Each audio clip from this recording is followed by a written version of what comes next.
Today, I'm talking about different Bible translations, more specifically, different styles of translating the Bible. So, I have pretty much these notes. I'll show you with my iPad.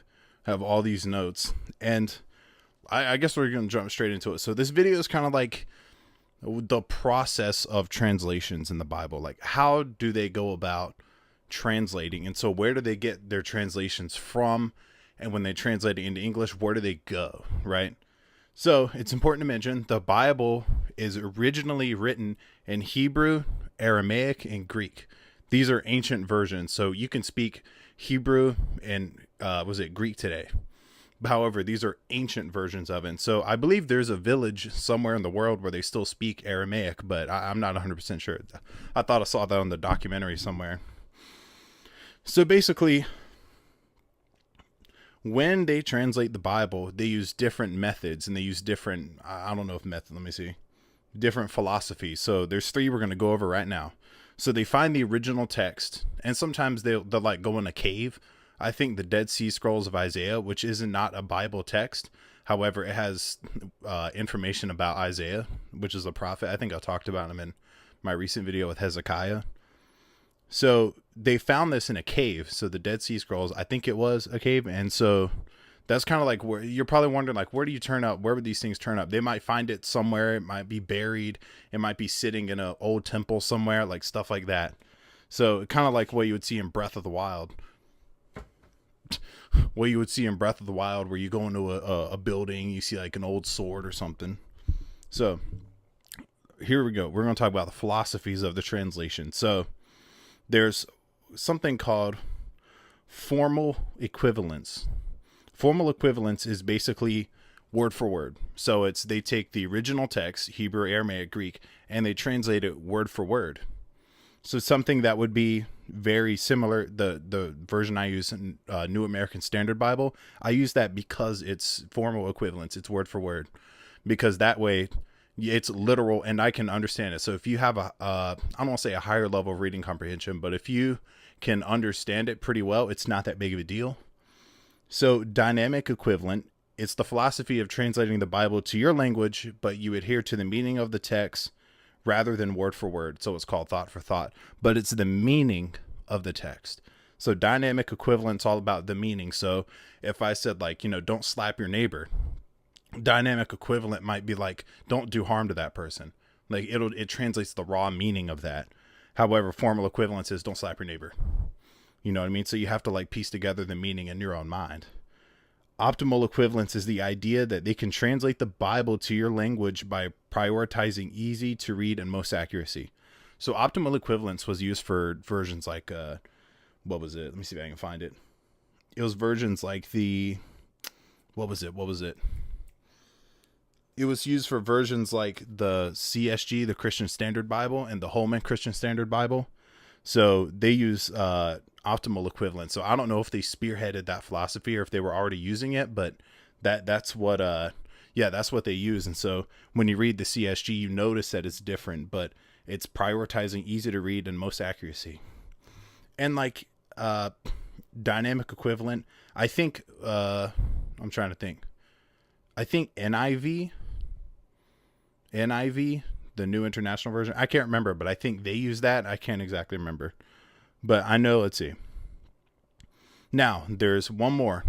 It's called paraphrasing. And the Bible that uses this is the Message. I don't know if MSG is the one, but the Message. Then there is paraphrasing, used for essentially paraphrasing the text for readability while still adhering to the meaning. So basically, like, instead, if Jesus is like, don't slap your neighbor, love everyone, I'm gonna be like, love everyone, don't be mean. Like, I might just paraphrase, don't be mean, love everybody. However, this is not very formal. So they don't consider this translation to be very formal. And I think the Message Bible uses this. And these philosophies apply to every language, not just English. Yeah, something just fell off the ceiling. My wife was like, don't worry. So, what was I going to say? Okay, so there are other books of the Bible called the Apocrypha, and these are books that were not considered biblical canon. So what does that mean? So in the Bible, I believe there are 66 books, right? Yeah, 66 books. You have however many in the Old Testament, however many in the New Testament. And these are the books that they found that they put together, right? They were like, these fit in the canon. Now, what do you consider? What is canon? Now, I've talked to people who go to school for theology and for, they want to be a pastor, so they go study at seminary, whatever. And I've talked to pastors, and what they say typically, now I didn't look this up, but this is what they told me, is it's all about, is everything consistent with every version? So is Jesus's depiction consistent? But if they look at the Apocrypha, it might be a little slightly different, so they don't include it because it doesn't line up with everything else.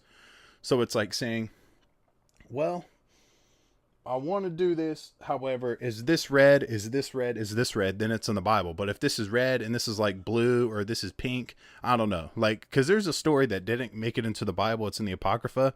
It's a story of Simon Magus, where he basically translated Simon the Magician in Latin, I think. And so he's like, so he walks up to Peter in the Bible. He's like, hey, can I buy my, he was trying to give Peter money so he could buy his way into heaven or something like that. And Peter's like, go away. You can't do that. So in the Apocrypha, he challenges Peter to a duel. And so they go in a Colosseum, a giant Colosseum. They're standing there. So he's standing here, Peter's standing here, and he flies around in the air. And he's saying, I got magic, whatever. And so Peter literally goes like this, and a lightning bolt comes from the sky and completely destroys Simon Magus. Yeah. So those are the types of stories you'd find in the Apocrypha. And there's other ones that are kind of dark that I don't want to mention here. And I have ones that's personally my favorite from the Apocrypha, like the guy who ended up passing away, and they ended up like murdering him basically. And he was like, before I get murdered, don't save me, because I want to die a Christian. I want to die the way Jesus died. I want to die. I would rather die a true Christian than you try to bail me out. And I thought that was a beautiful message, because he wanted to die real. A lot of these Bible translations come from, now in my research, you might have the New American Standard Bible. Well, that comes from the American Standard Version, and that comes from the King James. You'll have like the Standard Version, and then you have other versions that kind of like tree off of that. So you have the big version, and then you have like these, and then that branches off. So sometimes it like branches off. But yeah, that's what I'm going to be talking about in my next one. I just wanted to touch the basis, because understanding these principles is going to set me up or really set you up for understanding what I'm going to talk about in these next few videos, because it's important to understand that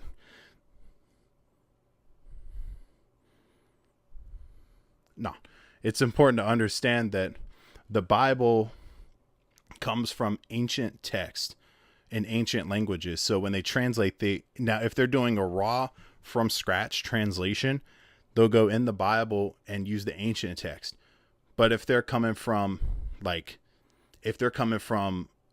let's say like the King James Bible, they'll take the New King James and basically revise the King James a certain, the way they want it.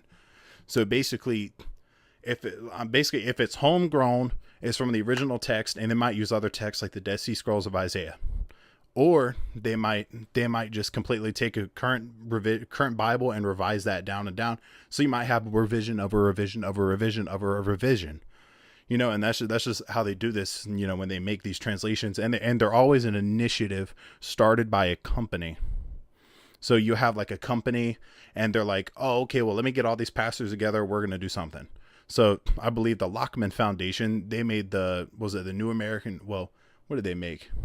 The Lockman Foundation had a hand with a couple translations. I think the English Standard Version or whatever. And so when you look in, you'll find that a lot of these typically come from the same place. But I'm trying to think if there's anything else I need to say. But yeah, I just wanted to say that now, because that's a good basis for coming up in these videos, so you understand. I don't have to keep saying this came from this was this was this. But yeah, anyway, yeah, those are the translation styles of the Bible, and yeah, have a good one.